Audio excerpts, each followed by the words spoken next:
Welcome to the Transformation Leaders Podcast. I'm Tony Lockwood and I'm delighted that you could join me on this latest episode. Each episode takes the form of a discussion with a leader who openly shares their experiences of leading organisations through the transformation journey. On this episode, I'm delighted to be joined by Brendan de Cruz. I've got to know Brendan well over the last year or so, as he was one of the early members of the Transformation Leaders Hub.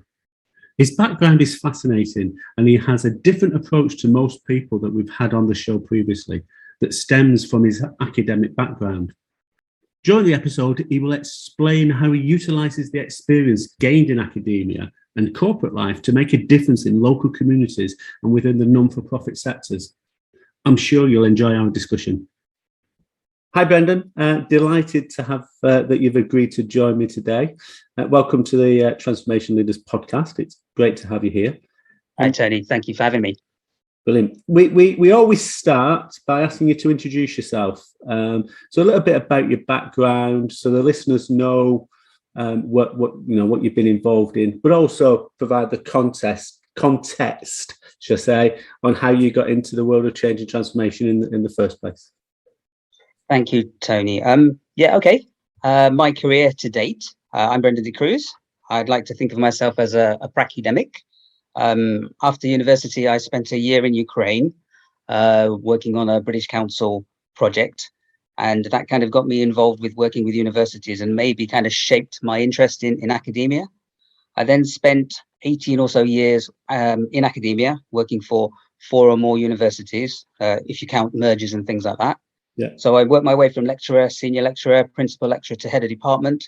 And in that time, I did lots of change projects, programs, a few international collaborative development activities, various transformational initiatives. So, for example, I was involved with a university designation project to change the college into a university.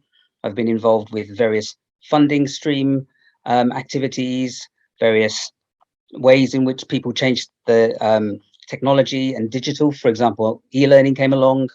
I've been involved in mergers, and I've done a couple of campus moves along the way as well. So quite a lot of activity within that. But, in that time, I led teams, I led divisions, I led departments. I even managed professors at one point. But it was all about learning, teaching, assessment, and influencing hearts and minds, if you like.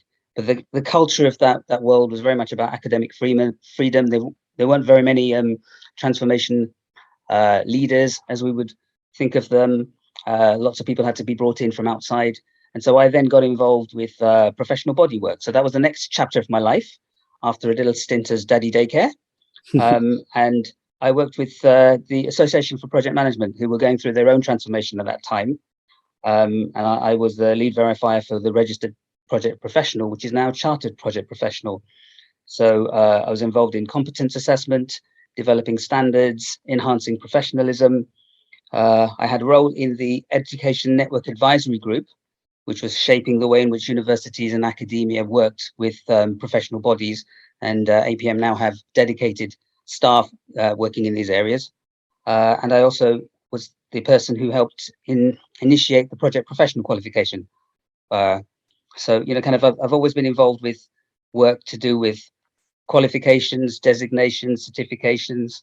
And whilst I was working on the registered project professional, I remember there being a bit of a battle going on with the PMI, and we were all kind of held to a dignified silence. So I think it was, if academia was hearts and minds, this was about hearts and minds and membership subscriptions. Yes. So, it does sound a little bit cloak and dagger, but, all I can remember is it took a while and it gave me a feel for, the world of change and transformation, but all about, professional standards. Yeah. And then the last 5 years or so, I've been doing 2 things in parallel, which is working on business transformation more in the social housing and the social care sector. So, for example, I've done refinancing programs, I've done refurbishment and agile working activities, various repair service and capability development. So looking at tool sets and rules for how governance operates within change environments. And most recently, I've been working on the No Homeless Veterans Roadmap research project, which looks at how the armed forces transition into civilian life to think about how we prevent homelessness and ways in which, kind of we can improve the way in which information and guidance is provided whilst people are still in the military, so that they don't experience some of the challenges when they become veterans and, go on to live civilian lives. But at the same time, I've also been doing a lot of community development and volunteering activity. So I'm a trustee of a charity which is based in Aberfan, and I work with children and families on a £1 million community investment program, which is all about making a difference to how people in those communities live, and making investments that work with people rather than trying to impose change on them. And I find that fascinating and really rewarding. So that's kind of a potted history of my background. Quite a varied amount of things in there, I think, Tony. Yeah, I was going to say it's such a broad range of experiences that you've had in there, and I'm sure it's each of those have informed the way that you do things these days. So I'm sure we'll explore that as we go through the podcast. But thanks for that introduction. The one common question that I ask at the start of every podcast, and I'm always intrigued to listen to the answer. And I'll be even really very intrigued in the way that you answer this question now, is how do you define transformation? I've struggled with the notion of transformation and whether or not it's revolutionary change or evolutionary change or a bit of both. And I've kind of I'm a big fan of the butterfly analogy, which I don't know if anybody else has used before on these podcasts, but a butterfly effectively starts off as an egg, becomes a caterpillar, then a cocoon, and then ultimately becomes a moth or a butterfly. So there's kind of clarity on what the to be is in terms of it's going to be a butterfly or a moth or something like that. But it's a kind of a journey that the organism goes through. And I think transformation is similar. It's a journey. However, it's never ending in the real world. And there are various versions of we may have an idea of what the to be may be, but there are various versions of as is for, which we can kind of try and understand and analyze and create opportunities to change those as part of the transformation activities. So for me, it's all about why we're changing, and there are various drivers, as we know, things like costs or, see off competition, compliance, generate revenue, various innovations come along. I mean, people talk about digital transformation all the time, but it's all about thinking about the to-be state that the organization or the kind of the entity that we're working with is going through. And then we think about what, where, and when we're changing, and the how and the who will get this done. And for me, this is about the trinity of the people who work in this area, which I think transformation leaders, transformation people embody. So there are those that are involved in strategy about where they're going, those that are involved in actually defining that change and making sure that it's embedded, and then there are those who are involved in the actual delivery of that change and transformation. So I'm defining them as sort of strategy folk, change folk, and project folk, all working together. The transformers, if you like, probably conjures up an image of electrical subsystems or, I don't know, giant robots battling each other up. But actually, these are people all work together. And I think we, as transformation leaders, embody those facets. But there's also those on the journey that are affected. And ideally, transformation is about beneficial change where you don't go back to being a caterpillar again. You go, you evolve into something else. And so that's kind of my very analogous view of what transformation is, which I'm hoping that you kind of buy into it to some extent. Yeah, well, I think it's interesting that we've this is probably, I think, episode 56 or 57, and every episode we've asked that question, and although there's some commonalities, everybody has a slightly different perception of what transformation is. I'm of the mindset, like yourself, that it is that transformative element. It's moving from one state to another, and that and other people have said, well, it has to be quite large. It has to be a big transformation. It doesn't need, in my opinion, doesn't need to be a massive multi-year transformation to move an entity from one state to another state. But the definition I would is very well aligned to you. It is that transforming from one state to another, as you say, from a caterpillar to a butterfly is an analogy that I've certainly used in the past as well. I think, particularly interesting for me is this idea of transformation mindset. You've talked to us previously about a growth mindset, but I think if we use an iceberg model, what we actually see when we're doing the transformation is operations and behaviors. What we don't see is sort of thoughts and beliefs, or people's lived experiences and values, the culture of the organization, and the connections and the relationships that are in there. They're kind of under the water, if you like. And sometimes I feel as if transformation is a bit like moving deck chairs around on the Titanic. If you get it wrong, do you know what I mean? You're going to hit the iceberg rather than be the iceberg. Yeah. And it's really important that we get it right. And I think kind of the butterfly model does break down a little bit, because in the real world, it's not so linear, is it? It's not going through these states, because the world is complex and complicated. I think the environment is VUCA. Yeah, all those sort of complexities and ambiguities and uncertainties and volatilities all kind of make it really challenging for us. I work with veterans at the moment, and we have these terminologies thrown around that you get hold of, like sit rep. So kind of you always constantly trying to work out where you are along that journey. And FUBAR, yeah, obviously, things go horribly wrong, and you have to recover from them, which means that whatever you set out to do may not be the way you ultimately end up. But that's why we have, things like agile transformations going on, where people do little bits at a time as those states change. And ultimately, it's all about, making sure that the people and the processes and the technology that bind that organization together work to deliver beneficial transformation.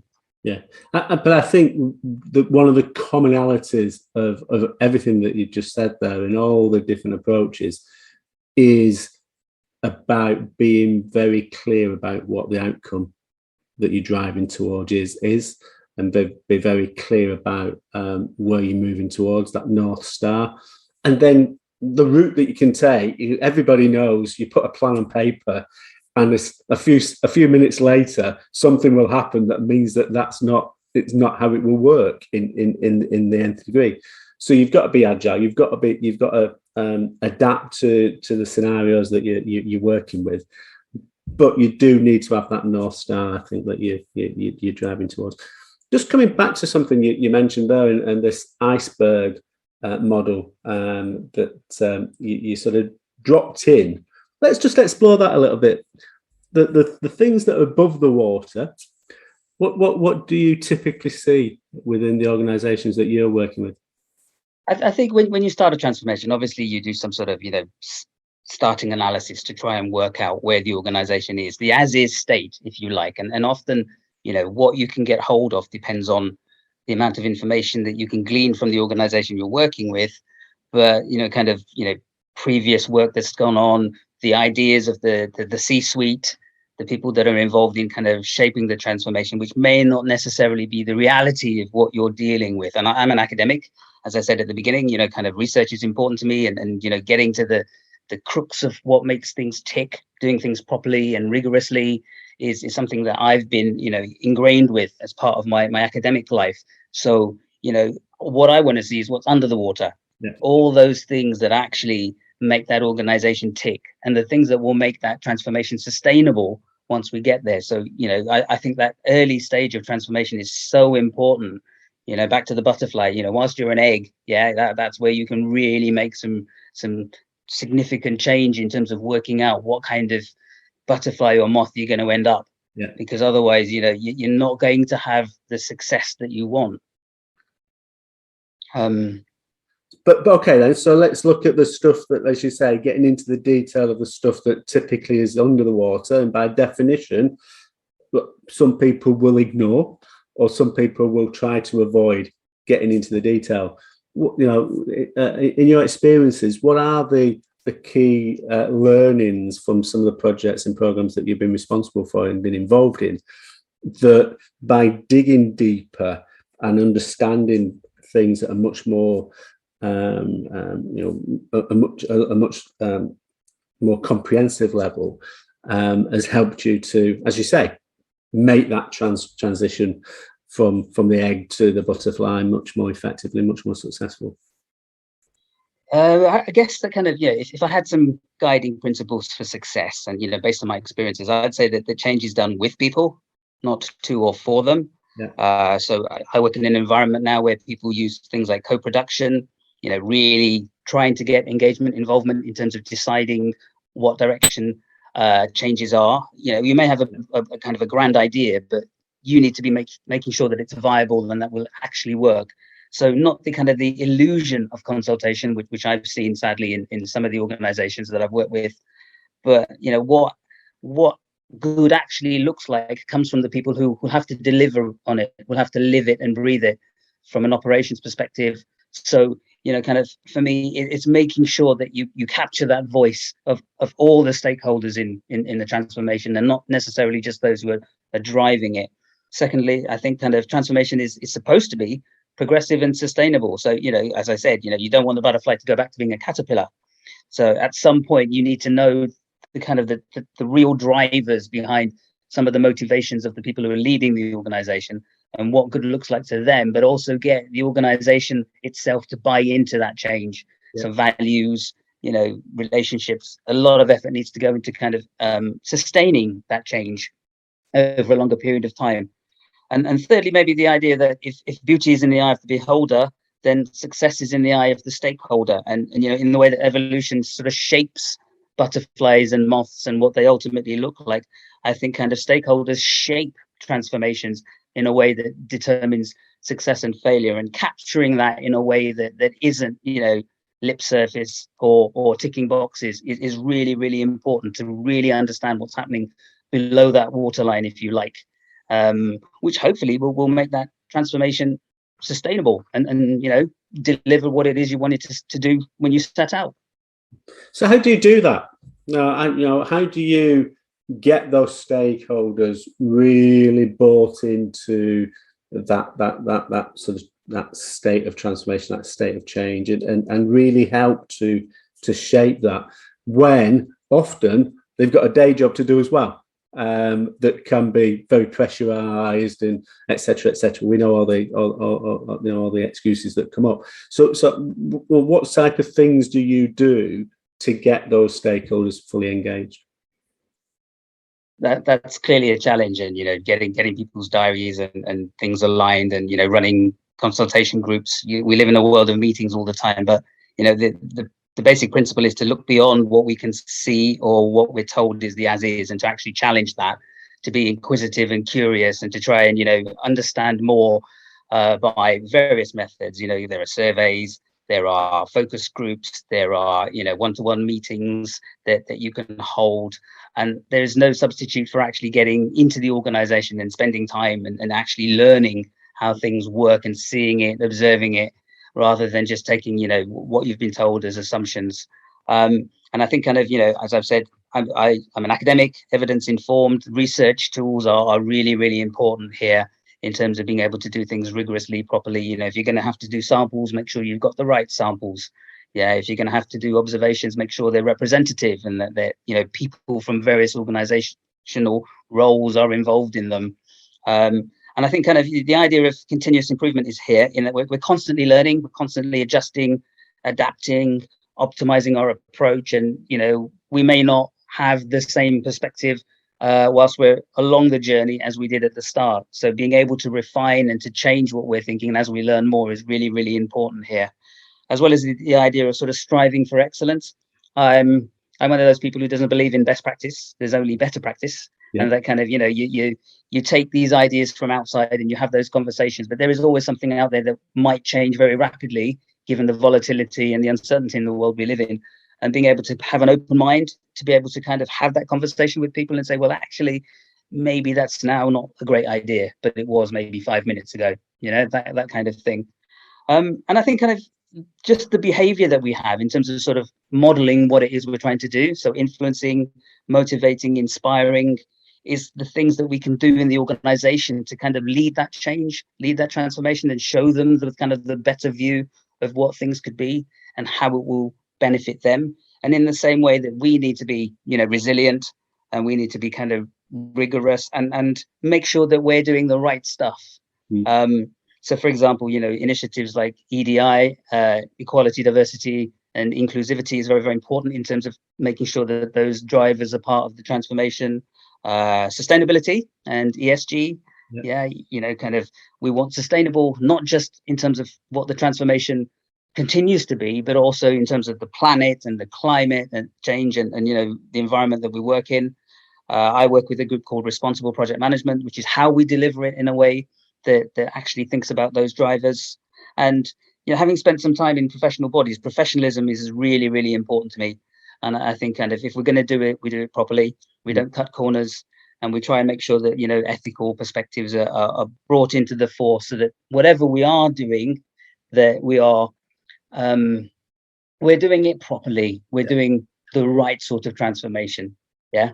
No, absolutely. It's a couple of things that really jump out there. Well, more than a couple, but certainly the really early on in what you were just saying there around not taking or not assuming that what comes out from the initial engagement is what actually happens as is, and going challenging it and going asking questions and going deeper, because as you say, all too often reality doesn't reflect what people's initial perceptions are, and if you go and challenge those, often you find some real opportunities.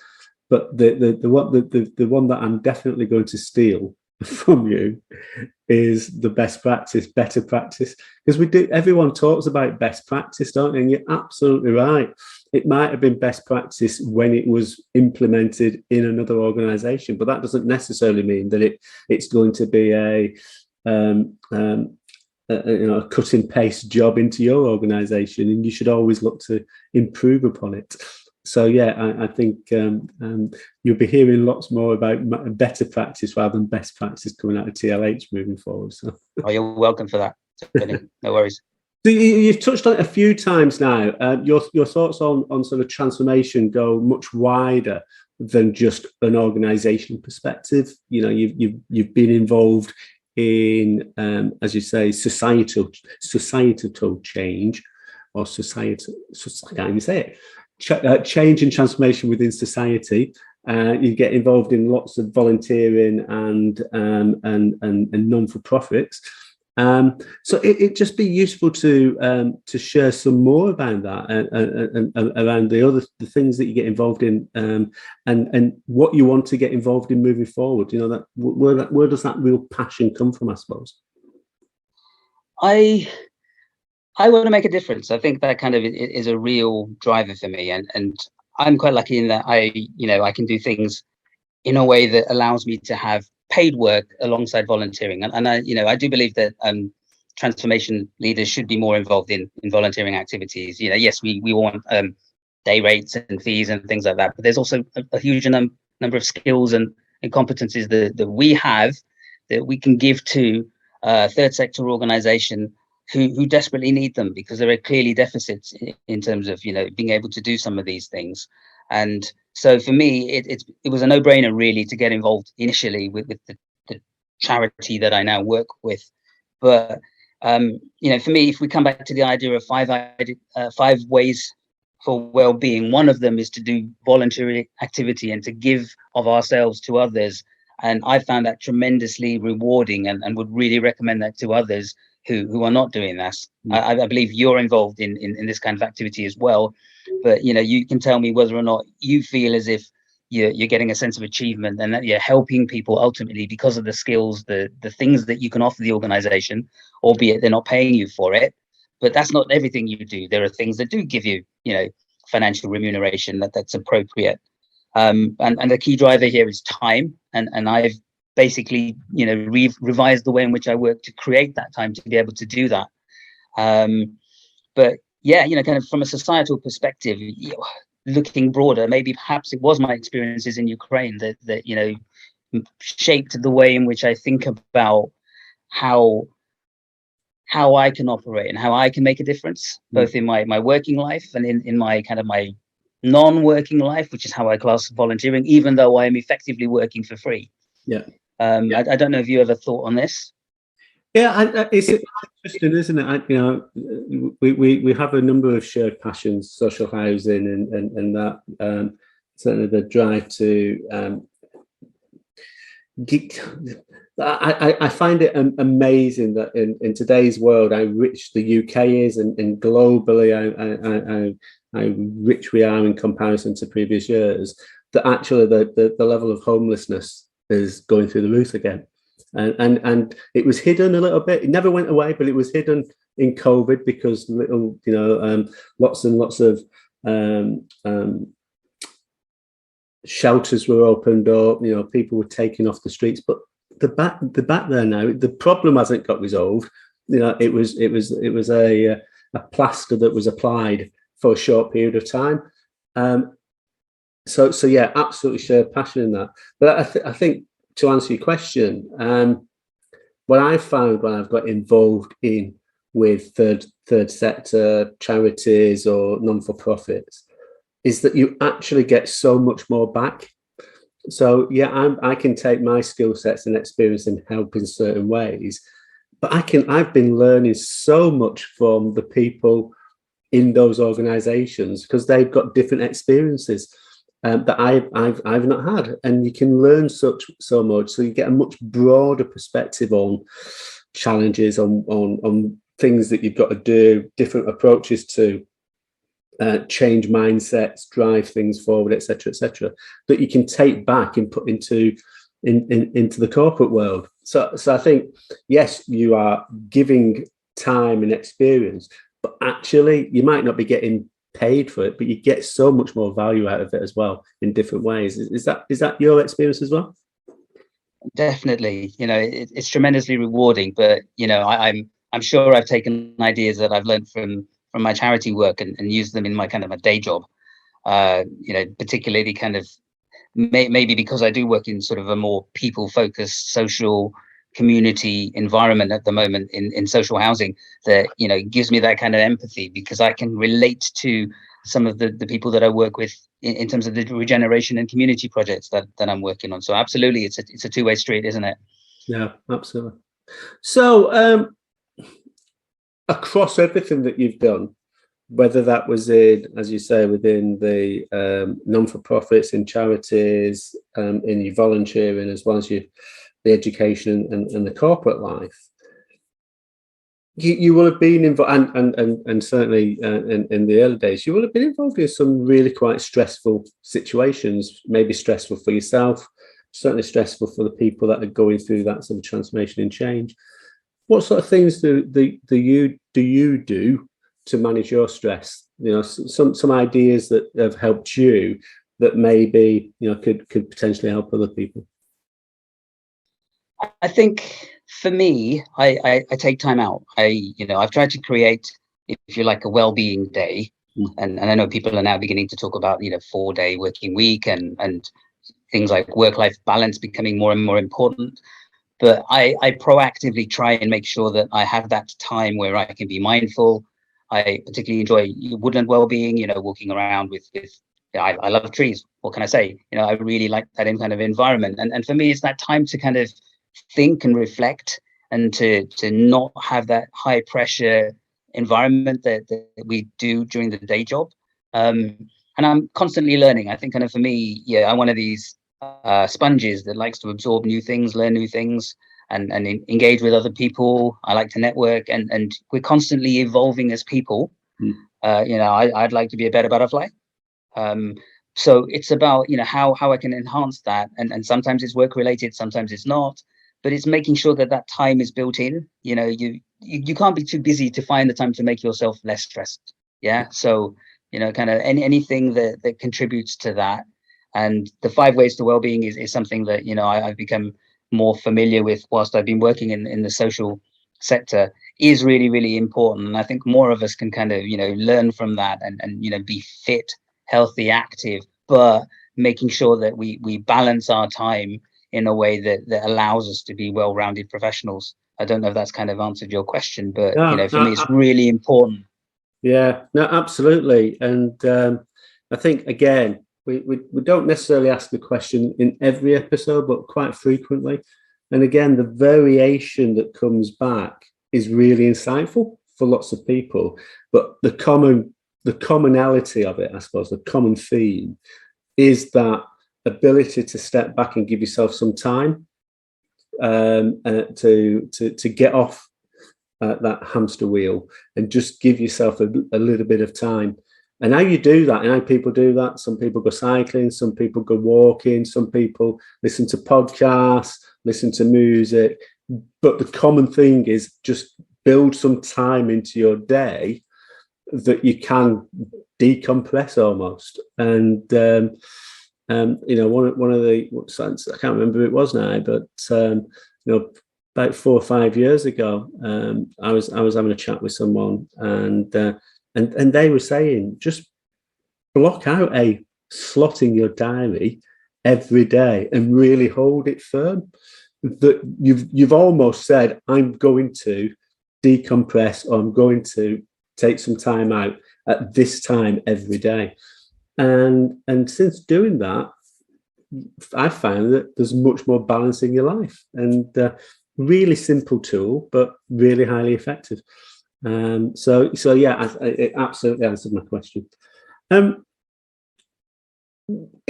terms of your non-negotiables, then, in terms of the absolute essential aspects that you feel is important to deliver sustainable change, whether that's in corporate or whether that's in charities or whether that's in society as general, what is that? What is that one thing from your perspective? Interesting question. I think I'm going to say buy-in. Yeah, I think kind of people have to be on board. Yeah, if transformation is a journey, then people have to be coming with you, and you have to be able to bring them with you. And for me, you know, there are times when I've gone, you know, I can't do this. I need to walk away. Yeah, I'm sorry. Just where you want to go, maybe somebody else can take you, but this is not something that for me, yeah, in terms of where you want to go and how you want to get there, I can actually do. Perhaps that's to do with ethics and professionalism, or it's to do with sort of the leadership challenges. You know, you need to get on with people in order to deliver change together, rather than, you know, just being told that JFDI, for want of a better expression. Yeah. And I think kind of I'm one of these people that you know, I want to buy in as well. And if we're all on the same page, then we're actually going to be able to deliver it. But if there is that kind of difference of opinion up front, then perhaps for me, it's a non-negotiable. Yeah, I'm picking you as much as you're picking me, and together we are on this journey. And that's really important, that we have that common understanding. So yeah, buy-in, absolutely, for me, you know, and then obviously we get others involved and we bring them on board, and then hopefully we deliver this thing together. Yeah. But if it's not right from the get-go, then there's no point really for me. I agree. It's interesting. I was on a call earlier. They had an experience a few years ago with a chief exec, large scale public sector firm. His approach to transformation and change was to announce frequently, we're going to do this, we're going to do this, commit to doing this. And you know, over a period of 12, 18 months, all of these initiatives were kicked off. And 18 months later, none of them have been delivered, because all he'd done is said, we're going to do it. I'm committing to doing this, I'm going to do it. And nothing else had happened, because there hadn't been that buy-in, there hadn't been that discussion, there hadn't been all the things that you need to put in place to ensure that actually you can get everyone aligned and get them to the train station, for using that analogy, and get them on board to go to that destination. And it's you summed it up perfectly by he did nothing in that case around buy-in. And I think kind of in the example you've just given, you've highlighted that sometimes people try and do too much, you know, bite off more than they can chew. And you know, why am I there? I'm there to help you actually determine what's the best way of doing this. So, you know, if you really need me there, don't tell me how I should do it. Yeah, you work with me and I tell you how you could do it. And then we're all on this transformation journey together. And maybe you wouldn't try and start all these initiatives and deliver none of them. You know, that I've seen that too, unfortunately, you know. So, yeah, interesting. Brilliant. Brendan, that's been great. A great conversation. I've just looked up at the time and we're 40 minutes in already. So that's always a great sign that it's been a good conversation. So thank you very much for your time and your contribution today. And look forward to catching up with you very soon. Thank you for having me. Thanks, Brendan. I really enjoyed that discussion. If you'd like to know more or indeed talk to Brendan further about his experience of volunteering or indeed his belief around developing more standards on transformation delivery, please do reach out to him. Ultimately, the core purpose of this podcast is to share proven approaches that can help you successfully deliver transformation within your business. The Transformation Leaders Hub is a community focused exclusively on those operating within change and transformation. So if you've not checked it out as yet, please do so today by clicking on the link in the show notes. I look forward to sharing another episode with you in a couple of weeks' time. Bye for now.